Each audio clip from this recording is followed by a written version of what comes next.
I saw 7 fat cows, healthy cows, coming up out of the river and beginning to graze in marsh grass. But then I saw 7 skinny-looking cows, scrawny and thin, come up after them. I've never seen such sorry-looking animals in all of the land of Egypt. These thin, scrawny cows ate the 7 fat cows. But afterwards, you wouldn't have known it. They were still as thin and scrawny as before. And then I woke up. And in my dreams, I also saw 7 heads of grain, full and beautiful, growing up like of a single stalk. And then 7 more heads that appeared. Hello. But these were blighted, shriveled, and withered by the east wind. And the shriveled heads swallowed up the 7 healthy ends, and they told these dreams to my magicians, and no one could even tell me what they meant. And Joseph responded, both of Pharaoh's dreams mean the same thing. God is telling Pharaoh in advance what is about to happen. The 7 healthy cows are 7 healthy heads of grain. They both represent 7 years of prosperity, and the 7 thin, scrawny cows and the 7 thin heads of grain withered by the eastern wind represent 7 years of famine. This will happen just as I have described it. But God is revealing to Pharaoh in advance what he is about to do. The next 7 years will be a period of great prosperity throughout the land of Egypt, but afterwards there will be 7 years of famine so great that all the prosperity will be forgotten in Egypt. Famine will destroy the land. The famine will be so severe that even the memory of the good years will be erased. As for having two similar dreams, it means that these events have been decreed by God, and he will soon make them happen. Therefore, Pharaoh should find an intelligent and wise man and put him in charge of the entire land of Egypt, and Pharaoh should appoint supervisors over the land and let them collect 1/5 of all the crops during the 7 good years. Have them gather all the food produced in the good years that are just ahead and bring it to Pharaoh's storehouses. Store it away. Guard it so there will be food for the cities. That way, there will be enough to eat when the 7 years of famine come over the land of Egypt. Otherwise, the famine will destroy the land. Joseph's suggestions were well received by Pharaoh and his officials. So Pharaoh asked the officials, can we find anyone else like this man, so obviously filled with the Spirit of God? Oh, I love that. Joseph, filled with the Spirit of God. By the observation of Pharaoh, the Egyptian. The Pharaoh said to Joseph, since God has revealed the meaning of these dreams to you clearly no one else has the intelligence or wisdom as you are, or is intelligent or wise as you are, you will be in charge of my court and all my people and take orders. They will all take orders for you. Only I, sitting on the throne, will have the rank higher than you. Pharaoh said to Joseph, thereby I put you in charge of the entire land of Egypt. And Pharaoh removed his signet ring from his hand, and he placed it on Joseph's finger. He dressed him with the finest linen cloth and hung a gold chain around his neck. And he joined the NFL. No, I'm just kidding. Then he had Joseph ride in his chariot reserved for the second in command, and wherever Joseph went, the commander would shout, kneel down! So Pharaoh put Joseph in charge of all of Egypt, and Pharaoh said to him, I am Pharaoh, but no one will lift a hand or foot in the entire land of Egypt without your approval. Pharaoh gave Joseph a new Egyptian name, Zephanath-Paneah. Pardon me for butchering that, those of you who know Hebrew. He also gave him a wife, whose name was Asenath. Again, she was the daughter of Potipharah, the priest of O. So Joseph took charge of the entire land of Egypt.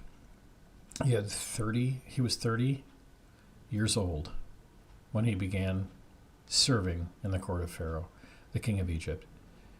And when Joseph left Pharaoh's presence, he inspected the entire land of Egypt.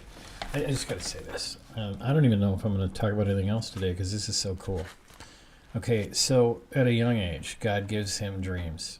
of the greatness of basically his mother and father, and his brothers bowing down before him, and then of course, being young and impetuous and not knowing better, he didn't keep it to himself. He told his brothers, who got jealous, and they were going to kill him. And then instead, Judah stepped in, and they sold him to the Ishmaelites for 20 pieces of silver instead, and he was a slave, sold to Potiphar, and he, again, had the favor of God on him, so Potiphar gave him charge over his house, saw greatness in him. Obviously, he was wise, he was bright. Obviously, according to Potiphar's wife, he was young, handsome, and very good looking. Gifted in every way, physically, spiritually anointed by God. Even in Pharaoh, looking at him and saying, the Spirit of God's all over this guy. He's, full of the Spirit of God. But then Potiphar's wife makes a move on him. He shuns her, runs away from her, and she gets scorned. And so, like my mom taught me, and she said it was in the Bible, and it's not. Hell hath no fury like a woman scorned, or hell hath no fury like Potiphar's wife. So he goes to prison, and then he interprets dreams. Not him, but he said only God can, but God gave him that gift. Just as he gave him dreams, he gave him the gift to interpret dreams. The guy forgot him for 2 years, all in God's plan. Okay, so from a young impetuous boy to the age of 30, God was grooming him through hardship, endurance, patience, and humility to be the man that God called him to be in the dream he gave him as a boy, to be second in command in Egypt, to lead the land of Egypt and protect the land of Canaan and the people of Israel through the 7 years of famine. What an incredible story, okay, of the sovereignty of God, of the need for humility and obedience, to trust God, to walk in God, no matter how the circumstances are playing out in the moment, that the day will come, if you continue to follow in obedience and you continue to follow in humility, that what God said would happen will happen, and it's happening, and it happened so quickly at 30. I can't fathom any other way. Had Joseph not gone through different hardships and developed thick skin and still kept a soft heart before God, that he would have been prepared. That in a moment Pharaoh would go, "Oh, wait a minute! Here's this guy, this Hebrew, this slave, imprisoned." By the power of God, with the Spirit of God on him, interpreting this dream, and in that moment saying, there's nobody wiser than him, here's a signet ring, here's my robe, here's the chariot, you're second in command.